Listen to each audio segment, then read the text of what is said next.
édition spéciale élection américaine. Live from New York City.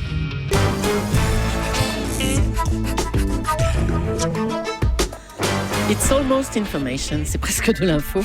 C'est la revue de presse de Nicolas Canteloup.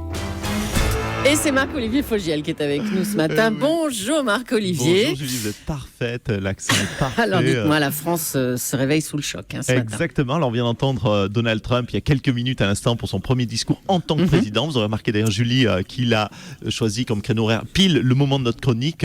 Donc quelque part, il a tenté une imitation de président. Bon courage à lui. On se couche avec Hillary, on se réveille avec un canard. À part pour les 0,2% de zéophiles qui nous écoutent, c'est un feeling assez étrange de ce matin. Comme vous dites. Alors, chers auditeurs, merci tout d'abord à Thomas, à Julie pour cette matinale super, à Jean-Pierre Alcabache qui est sur place, tout le monde, tous les techniciens. On connaissait Nuit Blanche à Seattle avec Meg Ryan et Tom Hanks. On a désormais Nuit Blanche à New York avec Julie Leclerc et Thomas Soto.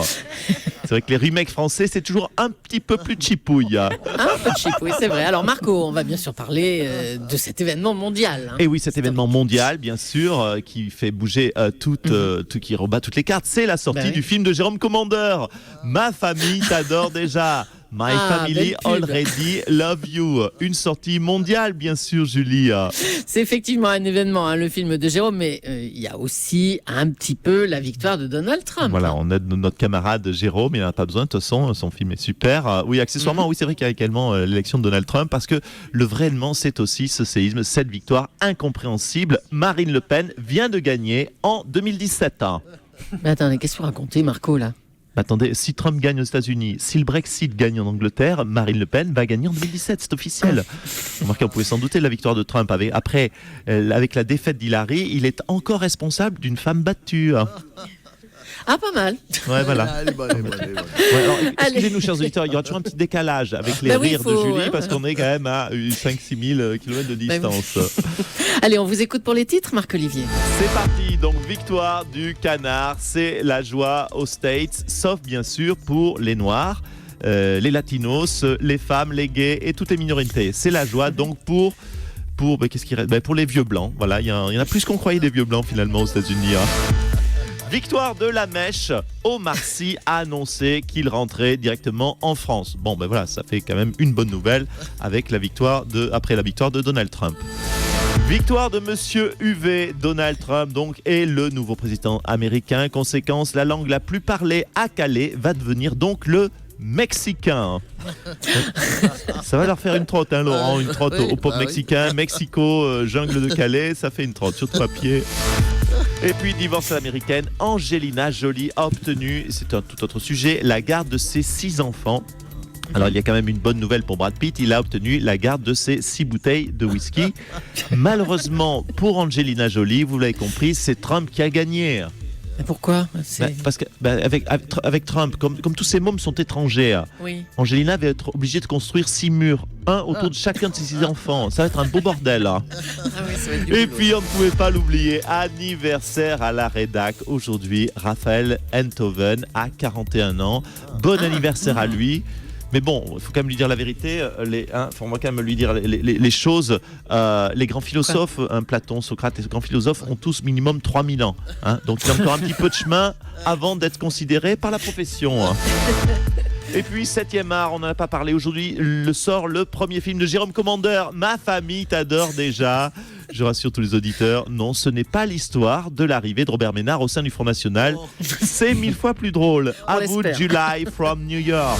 Thank you so much, Marc-Olivier. Nous sommes donc à New York et Nelson Montfort n'est pas très loin de nous. Vous êtes à New York vous aussi, Nelson ? Oui, tout à fait, cher Meryl Streep. Bonjour à l'Europe 1. Bonjour à la rue François 1er. Bonjour surtout à tous les cons qui sont restés à la rédaction. Effectivement, ici à New York, c'est la joie dans le camp républicain. En revanche, dans le camp démocrate, je suis tout à côté. Tout à côté, c'est un scoop, tout à côté de Bill Clinton, qui, je dois vous l'avouer, ne se laisse pas abattre puisqu'il a l'air de faire la fête tout de même. C'est étonnant. Ah bon, il fait la fête avec son épouse ? Non, ce n'est pas a priori, ce n'est pas son épouse. C'est pas son épouse. Je dirais plutôt sa nièce. Non, visible. Non, visiblement, ce n'est pas sa nièce non plus.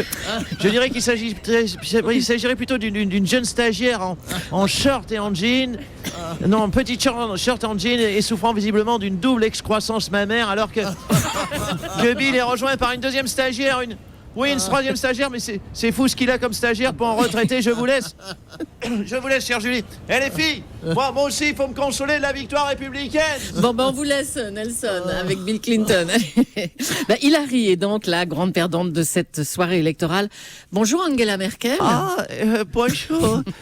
Voilà, je suis toujours la seule femme chef d'État du G20. Je vais continuer les monologues du G20 toute seule. Les monologues du G20. Les monologues du G20. J'ai trouvé ça. Ah, comment expliquez-vous cette défaite d'Hillary Angela, comment vous expliquez cette défaite d'Hillary Clinton? Je m'en doutais un peu. J'avais discuté longuement avec ses plus proches collaborateurs, son cardiologue, son pneumologue, ses brancardiers, son sosie en cas de décès inattendu. Oh non. Elle était d'une santé fragile. À mon avis, un dîner saucisse à la maison, une pinte de bière et elle terminait dans le trou. Oui, c'est bon. Merci Angela Merkel. Je Merci. vous en prie. La réaction de Nicolas Sarkozy maintenant. Bonjour, Monsieur Sarkozy. Oui, bonjour. Alors, qu'est-ce que vous pensez-vous de la défaite d'Hillary Clinton? Bon, déjà, bonjour à Meg Ryan, toujours assez sympathique, et bonjour à Joe Pesci. Il y a un petit quelque chose. Écoutez, je trouve que c'est une défaite normale. Je vais tout vous dire, je n'ai jamais trop aimé Hillary. Je la trouvais sèche, rigide. Vous savez qu'elle allait avoir 71 ans bientôt. Elle a quoi? Non, elle a 69 ans, je crois. Oui, mais c'est ce que je dis. Dans 2 ans, elle aura 71 ans. C'est vieux, 71 ans. C'est normal de perdre une élection quand on a 71 ans. Et puis elle était arrêtée, s'il vous plaît. Pas de parallèle. Elle était cassante, elle était coincée. Puis sa façon de dire, yes, I believe in l'identité heureuse. Yes, I did the super boulot in Bordeaux. Et vous savez quoi? Mais c'est bien fait pour sa gueule. Voilà. Franchement, c'est une spéciale États-Unis, mais un mot quand même de votre dérapage sur les frites. Alors, votre double ration de frites pour les enfants qui ne mangent pas de jambon. Enfin, vous avez dit un truc. Quoi? Expliquez-vous. C'est américain, les frites, hein? C'est le propre des grands dirigeants. Oui, mais c'est le propre des grands dirigeants d'avoir des grandes visions pour l'avenir. Il y a eu Martin Luther King et son « J'ai fait un rêve », I have a dream. Et maintenant, il y a Nicolas Burger King et mon célèbre « Reprenez des frites ». C'est tout. Merci Nicolas Sarkozy pour cette brillante intervention. Mon analyse politique, oui. Oui. Dans le camp des supporters de Donald Trump, c'est la fête. Marine Le Pen a déjà félicité Trump sur Twitter et on est en ligne avec la famille Le Pen. Bonjour, Sean Stone, n'est-ce pas? Et c'est la victoire tant attendue. Mais Jean-Marie Le Pen, vous êtes chez votre fille, Marine?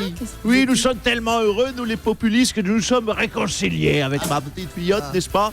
Le vaillant Monsieur Trump l'a emporté sur la pintade. Hillary, préfigurant, je dois vous le concéder, la victoire des patriotes de tous les pays. Ça me rappelle le bon vieux temps. Oui, c'est ça. Vous prenez un peu de champagne, beau papy? Louis Alliot. Tiens, bonjour. Vous êtes le compagnon de Marine Le Pen. Comment ça se passe chez vous? Racontez. Oui, bonjour. Effectivement, avec Poussinette, mon rodoudou trumpiste, mon sucre d'orge anti-système, ma populiste en beurre de cacahuète, nous sommes en pleine, en pleine méga teuf. Le loup, putain, ce pied, t'as vu Donald? Tu vois, le loup, ça c'est un vrai mec, tu vois, Donald? Oui, Poussinette, c'est vrai que c'est un bon signe. Pour 2017, tu seras peut-être la prochaine présidente. Tu seras comme Hillary et je serai ton Bill quelque part. Ouais, tu parles, si t'aimes pas une tête de Bill, t'as une tête de débile à la rigueur. Donald, c'est tellement beau mon Donald, je suis ta chose Donald, attends-moi, j'arrive, on fera l'amour à 3 avec Vladimir Poutine à l'ONU. I love America. Oui, c'est ça, bon, allez. On va arrêter là. C'est bon, merci les Le Pen, merci, bravo à Nicolas Canteloup.